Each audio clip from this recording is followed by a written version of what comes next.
Hey everyone, and welcome back to another edition of The Explainer. I am so pumped about today's topic because we're unpacking some truly mind-bending insights from a fascinating conversation with Morgan Housel.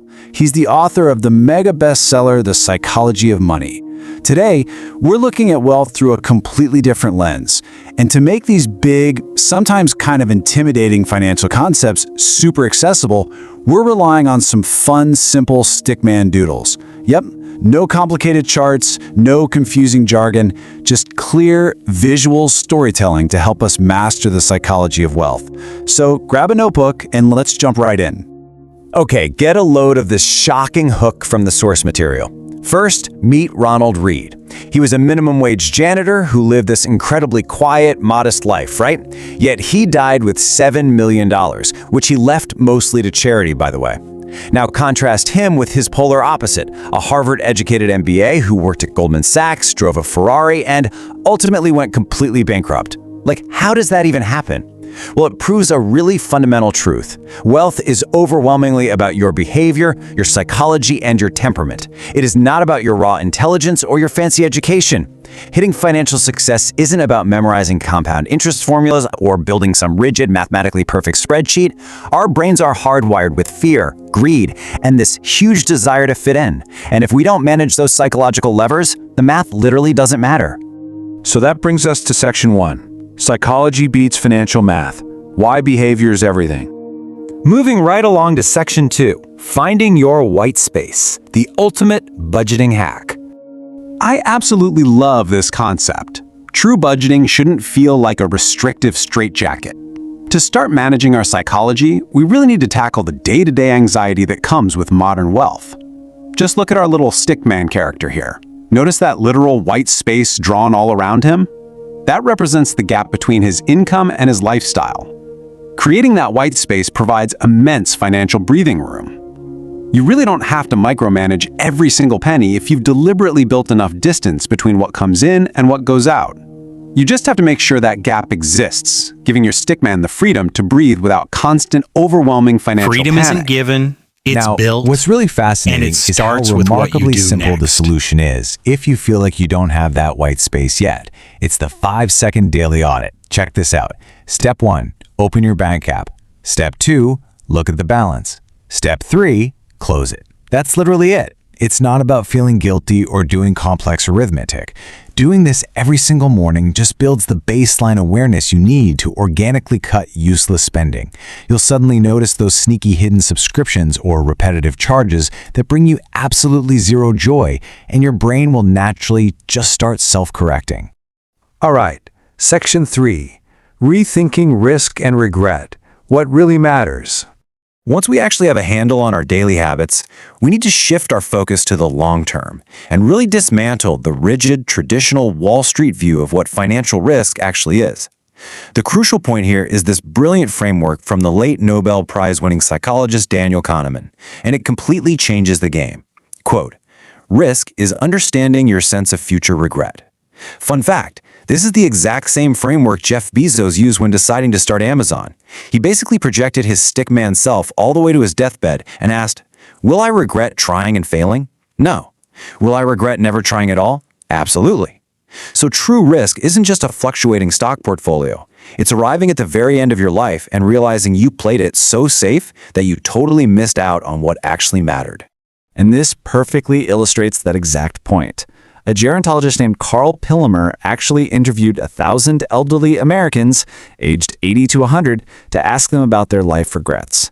When we look at the data, the results are staggering. Not a single person wished they had worked harder.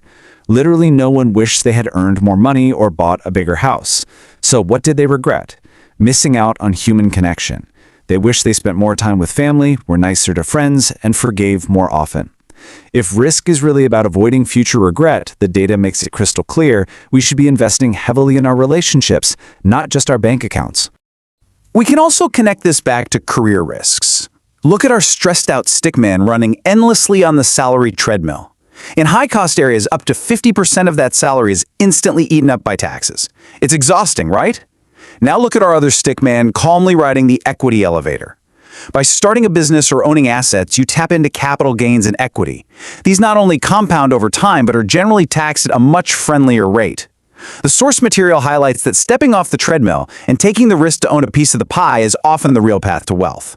And paradoxically, taking that leap might actually be less risky for your long-term regret than playing it totally safe. Next up, Section 4, the trap of enough, relativity and social media. Let's see how this all builds into one of the most dangerous psychological traps out there. Knowing when you finally have enough money. I want you to look at this number and just sit with it for a second. $34,000 a year. Seems pretty modest, right? Well, here is the incredible truth. Earning $34,000 a year statistically puts you in the top 1% of the richest people in the entire world. Crazy. Yet if you're earning $34,000 while living in a major U.S. city, say New York or San Francisco, you probably feel positively broke. You might even be struggling to put food on the table. So how can both things be true at once? It happens because of what's called the relativity game. Wealth is almost never measured objectively. It is entirely relative. Notice our doodle here, a stickman standing incredibly proud in front of a really nice house. But the second a massive mansion is drawn right next door, he instantly feels poor. If you're always comparing yourself to the person next to you who just got a promotion or a flashier car, you will never ever have enough. And sadly, social media is like dumping a gallon of gasoline onto this comparison fire. Because now, you aren't just comparing yourself to your actual neighbors, you're comparing yourself to a curated, totally fake highlight reel of the entire globe.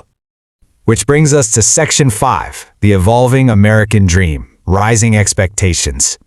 You see, this relativity game doesn't just happen on an individual level. It happens to entire societies at the macro level.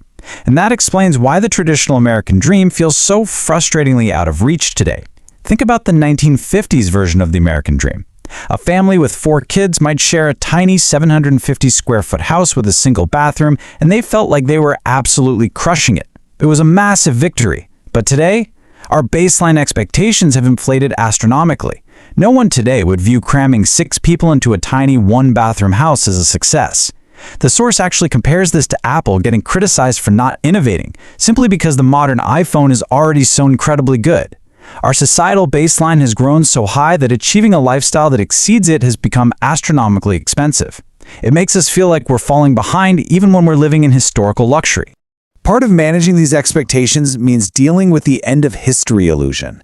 This is a fascinating psychological quirk where we all willingly acknowledge that we've changed dramatically over the last 10 years, but we falsely believe we'll remain exactly the same person for the next 10 years.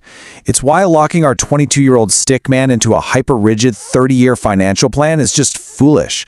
What a single 22-year-old wants and what risk they can tolerate is vastly different from a 48-year-old with 2 kids entering college. You have to allow your financial planning to evolve because, well, you are going to evolve. And finally, Section 6, preparing for the unknown, the study of surprises. Because we change, and because the world changes, how on earth do we actually manage the fundamental unpredictability of our future? Just plot out the massive historical events of the 21st century on a timeline. September 11th, the 2008 global financial crisis, the 2020 COVID-19 pandemic. What do all of these have in common? None of the leading economic models predicted them. Literally nobody saw them coming until they happened. As the source material points out, history isn't really the study of the past, it's just the study of massive surprises. The old saying holds remarkably true. You plan, God laughs. Because our lives, and honestly our global economy, are driven by massive, unforeseen outlier events. Relying on perfectly calculated math just isn't enough. Our financial plans need room for error.